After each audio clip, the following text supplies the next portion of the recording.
Hi, I'm UmbreonLibris, and today, the day that this video is out, is the 2-year anniversary of the first video on this channel. It's been a really amazing couple of years, maybe a bit of a slower start than I hoped, but I really love my audience. Y'all are awesome. I really cannot express how much I appreciate the time that you spend watching my videos and your thoughtful comments. Like, whether you agree or not with what I'm saying, your comments are always really thought out, and I really could not ask for more. So to celebrate this milestone, I'm going to look back on my catalog to sort of react or comment on my history on this channel. I've selected one video for every 2 months, so that's 12 videos, and I won't include the entire videos here, but I'll put a link to the full playlist in the description. Should we get started? Okay, so we're starting with the best designs of Generation 1, which is one of the earliest videos on the channel. I think my second video, period. You know, one of the series that really helped me establish the tone for the channel in the beginning. So let's see. In the 20 years Pokemon has been around, the franchise the camera is out of focus. It seems to be focused on the background and not on me. These are not my favorites or the strongest. The idea here is to be as objective as possible. My look at the delivery, I hope, is a lot better nowadays. Like I'm not sounding robotic or anything, but I am sounding very, just kind of emotionless. The old way to do the intro with a title card. The first generation games established the franchise. They have completely different... Indigo was editing these videos back then, and I mean, she edited my videos for a very, very long time. Nowadays, I'm doing it myself most of the time, but I kind of miss the humor, the little bits that she would bring into some of these videos. And Generation 6, at some point in one of the cuts, the camera is in focus again. Good.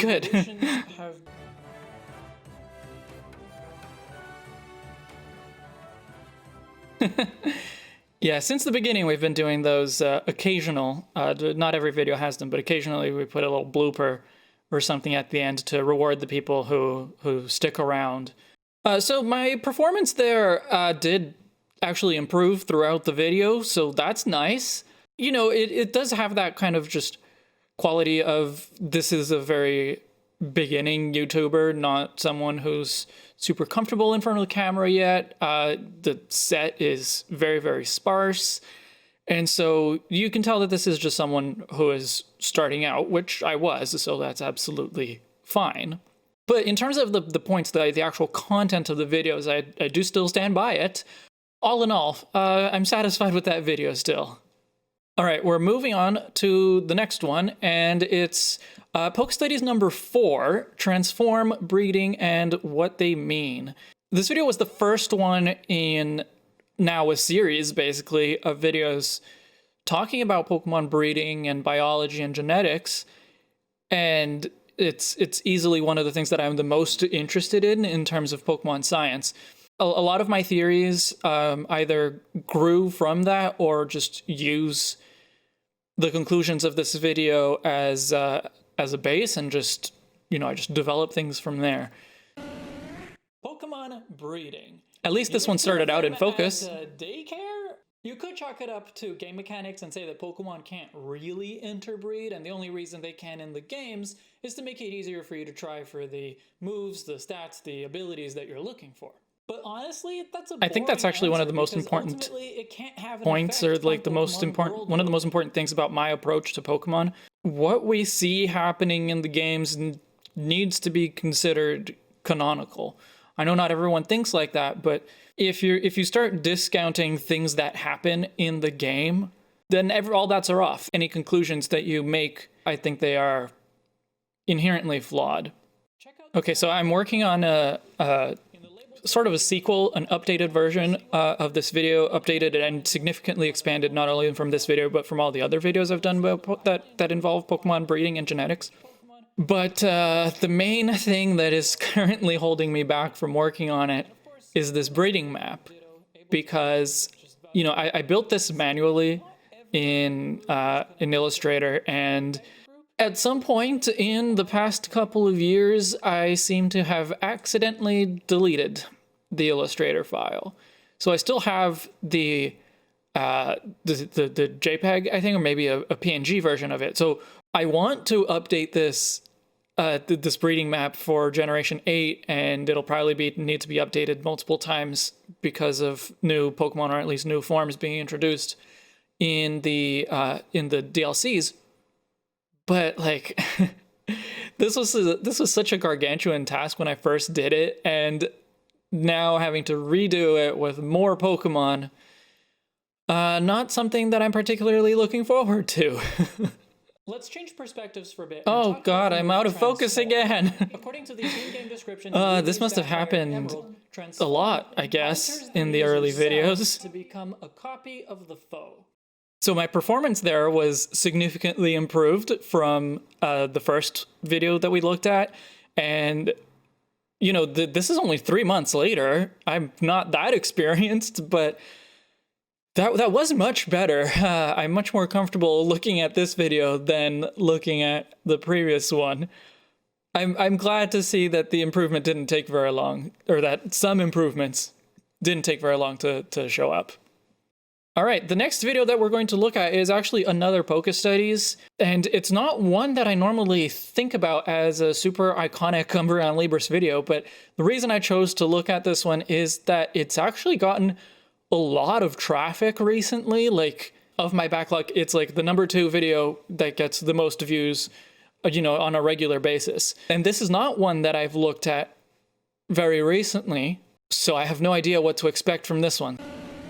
In the last Poke Studies, I talked about how I think the Pokemon world is a version of our world where the history is mostly the same. As for the similarities, oh god, though, why does it keep going out of focus? A lot of them. Almost every landmark in the Pokemon regions has a real-world counterpart. There's cities. Okay, that didn't last very long. That's good. Unova is pretty much just based on New York City and some nearby parts of New Jersey, and Kalos is based on the entire country of France. Kalos is actually not based on the entire country of France. It's based on maybe roughly half the country. The northern half, there is a significant portion of France that is not represented in Kalos, but the point stands.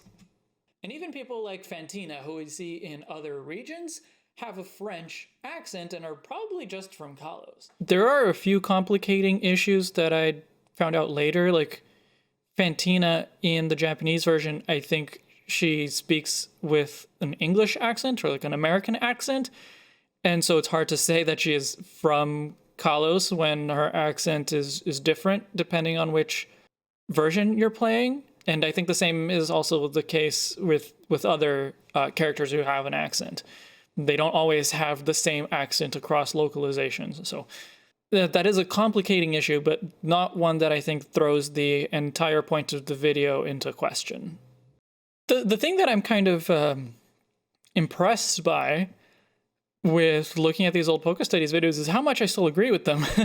There hasn't been anything in the past couple of year and a half, roughly, since this video came out to significantly counter my opinions here. Okay, so this isn't actually a video on my channel. This video is one that I made for Toby's channel. Toby didn't like discover me. What happened is that one of the Patreon reward tiers on Toby's Patreon, one of the tiers was to essentially get a consultation with Toby about your channel. You know, I was early on, but I wanted to make sure that I was doing a good job. And so at some point in September, October of 2018, I joined Toby's Patreon.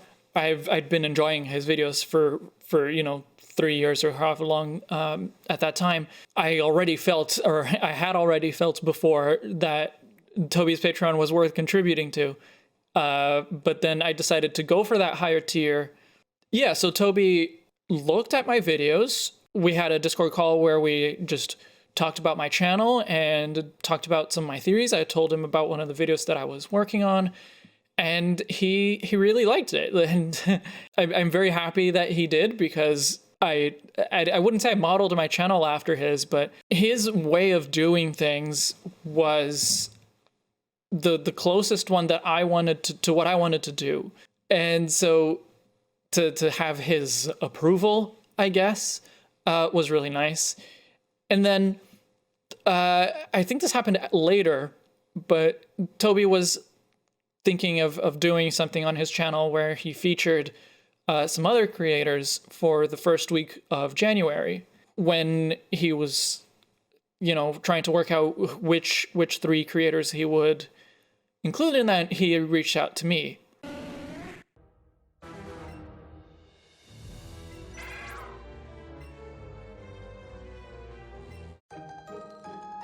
Wait, what? But is that really advisable when you have a Blastoise pointing its cannons at you? Again, Indigo's editing there. Indigo's little animations. I'm UmbreonLibris. Hope to see you in the next chapter. Yeah, that's another video that I think still holds up really well, and I guess you guys really liked it too, because I gained, I think, about 460 or so subscribers on one day when this video came out. And I had like 100 subscribers, roughly 100 subscribers before this video. The total sub gain for like the following week was over 700. This was a huge difference for my channel. I probably wouldn't be at 1,600 and something subscribers now if not for this absolutely huge boost that Toby gave me. And I think a lot of you that are still watching me today that have become loyal viewers found out about my channel through Toby. I'm eternally grateful for Toby and for all the support that he gave me in the beginning, but that also that he's continued to give me throughout the years. Okay, the next video that we're going to look at is another one that I'm really proud of. And I guess it's got a theory in it too, but it is not a Poke Studies video strictly. This was a series videos talking about existing Pokemon theories from other people or just from the community in general, and trying to analyze the supporting evidence, specifically in the context of Pokemon designs. Since I was already talking about Pokemon designs a lot and also making a lot of theories, this was a good way to marry them. So this is the second video of that series, and it focuses specifically on Cubone.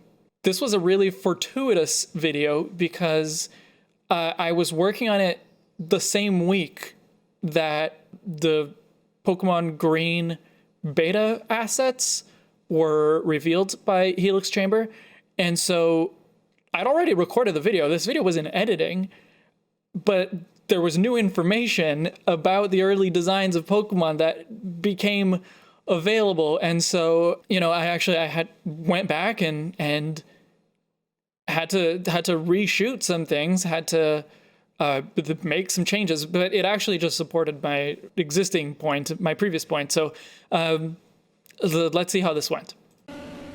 Cubone is hands down one of the best designed Pokemon of Generation 1. It's cute, it's cool, and above all, it's mysterious. That skull helmet that hides its true face is probably the main reason that the camera focus was really bad early on, hey. Well, that and the tragic. I mean, this was February of last year, so it's only a little bit over a year old, but for over 2 decades. Although it's iffy to take, I think I was wearing my hat to hide a haircut that I needed to get, which is also something that I've done a lot recently because of social isolation and barbershops being closed. But of course, the main reason this connection was made is that Cubone and baby Kangaskhan kind of look alike. When we ask, what is Cubone, we neglect to distinguish between the two parts of this issue. We should really be asking, what was Cubone originally designed as, and what is Cubone presented as in the games? Yeah, that's a really big distinction that I think a lot of people failed to make. So there's this term that my friend introduced to me that comes from communities talking about Sherlock Holmes stories. So Sherlock Holmes stories, most of them were written by Arthur Conan Doyle, but they are narrated by Dr. John Watson. The two kind of ways of analyzing it are called the Doylean perspective, which is the perspective of the author, of the creator making the work. And the other perspective is the Watsonian perspective, which is the perspective of someone who is actually embedded in the world. And so like, that's an important distinction to do, to make when talking about Pokemon too, because the reason why Game Freak did something is also going to be different from the reason why a Pokemon looks a certain way within lore. So it's a very important distinction to make. And if you're new here, subscribe for more Pokemon content. I'm UmbreonLibris, and I'll see you in the next chapter. Yeah, I think that went well. I think I did a good job there of going over all of the evidence. I do think that, you know, I didn't quite stick to design theories or like design evidence for the theory, which is a little bit disappointing because that was kind of the point of the whole series, but it did prove to be sort of impossible. In particular for this theory. Like, obviously this theory has a lot of design evidence for it, but the design evidence isn't enough by itself to say one way or the other. You know, it's disappointing in the context of the purpose or the point of this series, but in terms of the theory itself and the quality of the video, I'm still very happy with it. Okay, so next up is the first time that we're doing a redesign video, or the first redesign video that we're looking at. It was the third video in the series where we look at the unknown. Welcome back to... Oh wow, my voice is really desynced there. And I remember this being a problem early on when I was recording streams. Nowadays, I don't think it's a problem anymore. And I think it is only a problem in the recording and not actually in the stream itself. So I thought, what if the unknown were more abstract, more like ideograms or pictograms? So they're symbols that directly represent a concept or a thing rather than being words. So then you'd have to catch each of the unknown in order to find out what they mean before you can understand the writing. I still really like this idea for the unknown, that the unknown could actually contain a mystery, could actually be part of you know, showing a mystery, but also that the unknown would actually have meanings rather than just being letters. And that was the part that I was that really excited me. If the language was coming out of the Pokemon world based on the natural world, it would probably use Pokemon as their basis. This is, I think, what really makes me like and be just really satisfied with the result of this video. You know, the basic concept that I started with was still there, but my approach to that concept changed entirely because of what people were saying in the chat. And so, you know, it basically rendered all of my sketches useless, but it made the end result so much stronger. Back then, I was editing these videos a little bit differently. You know, I was preserving much more of the process. I mean, I still include the entire process nowadays. I speed things up a lot more. So you're not going to have a 21-minute video of a redesign anymore. They're usually going to be between 10 and 15 minutes.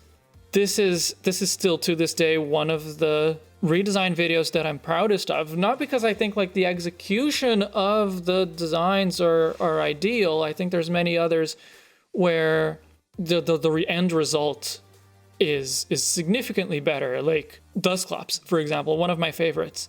But this is one that I just think the concept is so solid and so exciting, and I wish that we could have this be real in the Pokemon world, and to have the unknown actually have a real role in not just Pokemon lore, but in the gameplay, like in the story of the games themselves.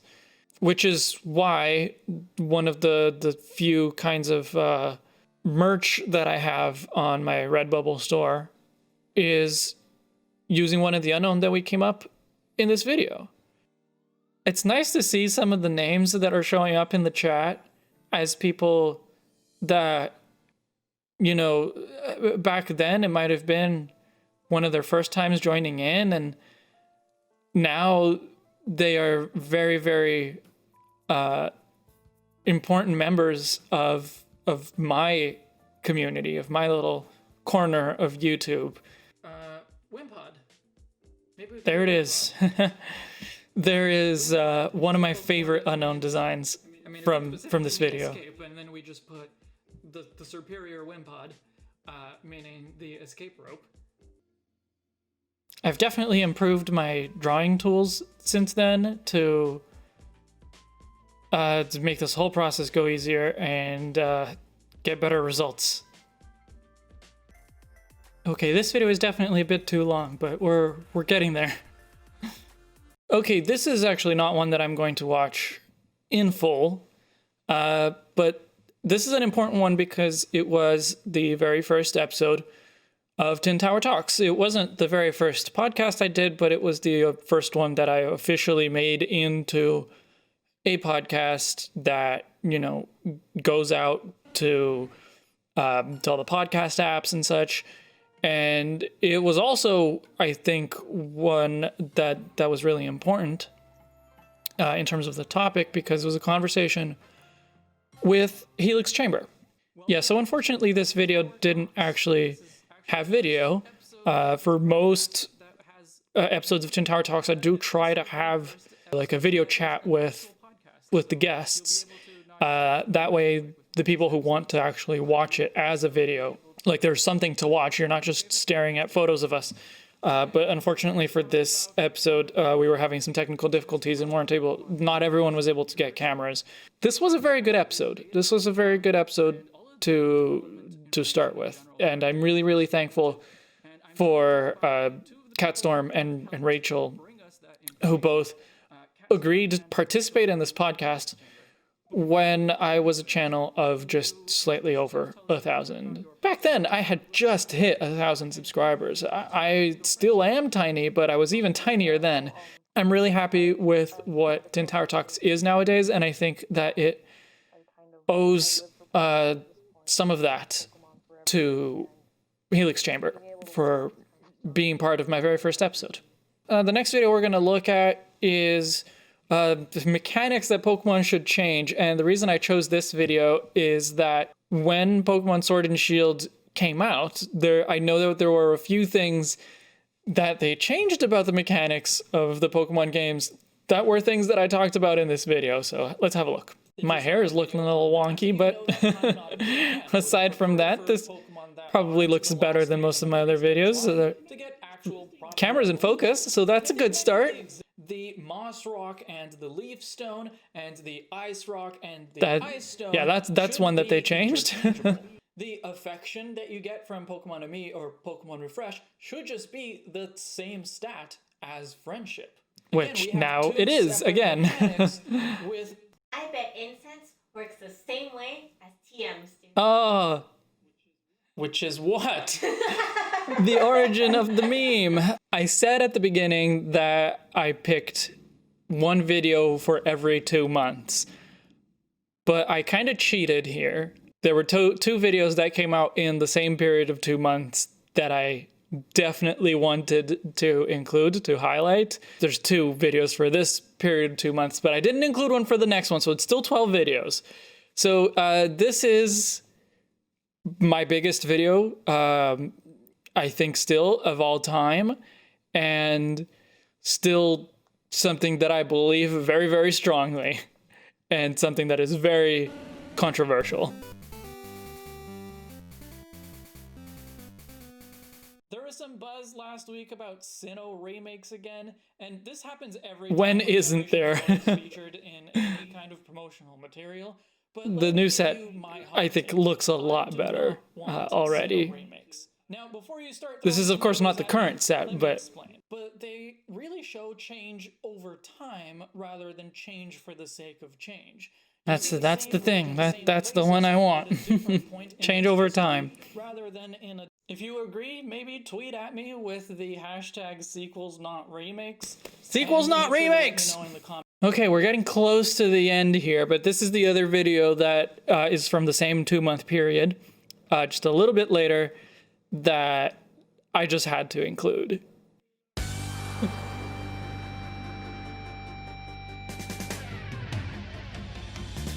Life with the trees is very blessed. Like this is so good. Trees. Protect them, that's our real test. ingrain them in our cars. We will travel across the land, God. passing far and wide. I know, it's terrible, and it's fantastic. The tower that's inside. Ash and oak, got a plant and There's oak. kukui. The world needs a ton more Row and trees. birch. Foliage, my best friend. In a world we must defend. Juniper, got a plant and Willow too. Magnolia pulls us through. 20 million trees and more. Sycamore. got a plant and oak, got a plant and oak. I really have to thank all of the other creators who agreed to participate in this. You know, some of them were my friends, but some of them were people that I had very relatively little interaction with before this. And this, you know, this would not have been the same without their participation. For the earth. Do the Ludicolo! This video really could have used some auto-tuning, and I did some. All right, second to last one. This is the first video that we're looking at that was actually released this year, and it's the second one in my video about how I would make my ideal Pokemon game. This one is specifically about how I would make the gym challenge better. But I think it would actually be really interesting to have a lot of small gyms, kind of like the shrines in Breath of the Wild. But here's the Always bringing up Breath of the Wild. Always Breath of the Wild and and Zelda coming up. Format. I think that would make confusion moves more interesting. It would make special attackers It more would. susceptible to confusion. Yeah. It would also add a layer of complexity when you're selecting which move to use when your Pokemon is confused. And it would even make the move Flatter actually useful. Another Yeah, I change hate the would like move to see Flatter. is It's the something that I haven't stupidest mentioned before. move. Well, I still think that these are fantastic ideas. I would really, really like to see some of this implemented. Definitely the gym structure, the gym challenge structure, where the whole game is geared towards teaching you how to participate in competitive battles and not, you know, teaching you just the very basics of Pokemon and then expecting you to be able to learn everything else just from battling other real people. I think that's a little bit unrealistic. And it would really help reduce the barrier for entry for competitive Pokemon too. And here we finally go into one of my most recent videos, a video from the past 2 months, actually from the past month.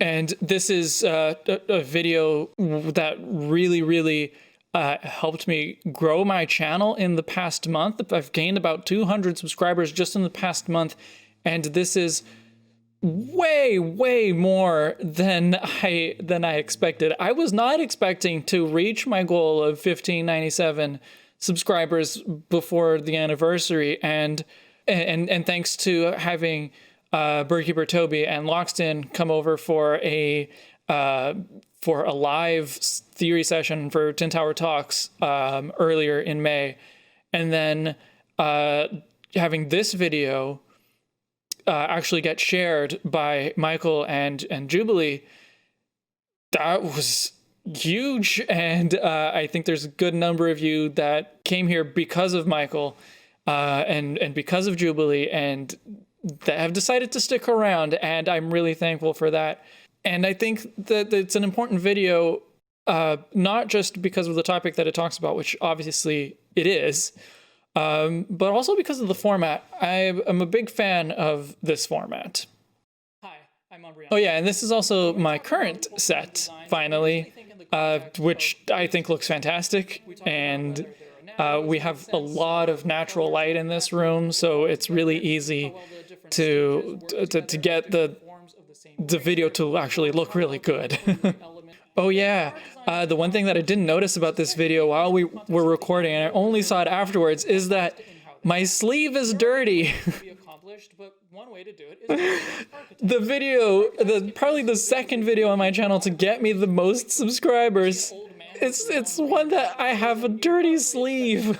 Hello, my name's Brett. I'm a non-binary video essayist. And so this is the part of the format that I really like, because I am not an expert in all of the topics that I want to talk about, and I don't want to pretend to be an expert in all of the topics that I talk about. Like, I can do my own research, but I also know that my own research is never going to be perfect. That I'm never going to, totally understand and totally be able to encapsulate all of the elements of whatever topic that I'm talking about. Whether it's something that is cultural, like this one, but also in terms of like science videos, which is why earlier in the year I did a video with Palette University talking about Pokemon evolution and domesticating Pokemon.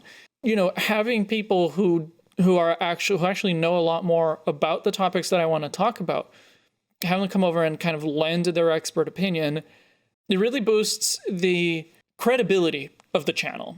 Well, and of the video in general, the credibility of the video, the credibility of the channel.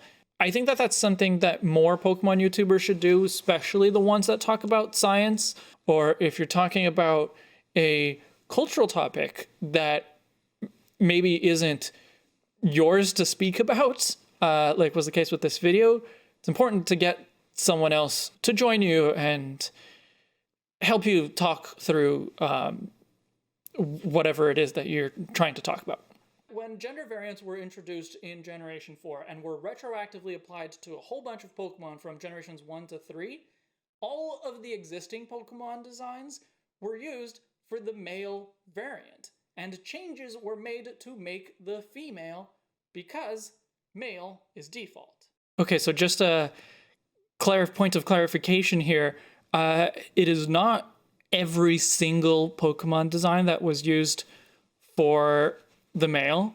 In some cases, they were Pokemon that were designed to be feminine, like Milotic and Beautifly. Those, obviously, it makes sense that their existing design was used for the female variant. There's also a number that it's really hard to tell by eye because the sprites are different between Generations 3 and 4. It's really hard to tell whether the difference was made one way or the other. But I think all of the ones that had really major differences, and not just like a difference in a length of hair or something like that, of just a few pixels, those I think were all the male variant. And the other important thing to keep in mind is that even if there are a few of them that were used for the female, the vast majority of them were used for the male. Well, that was fun. I hope that you also enjoyed looking back on some of my old videos. And again, if you do want to watch them in full for yourself, there is the link to the playlist in the description. And again, I want to thank you for watching. Whether you've been here for the past 2 years or if you just found my channel yesterday, either way, thank you. I'm about halfway through my period of 2 videos a week. It'll last until the end of June, maybe a little bit into July, and I hope that you guys are actually enjoying having extra content from me. I certainly am enjoying making it. A special thank you to my patrons, and especially luxury patron Ethan Saffron, for helping me make these videos. I'm UmbreonLibris. I'll see you in the next chapter.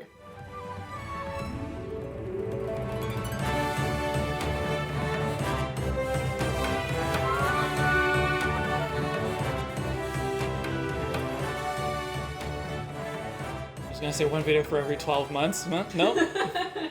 A retrospective of 2 videos.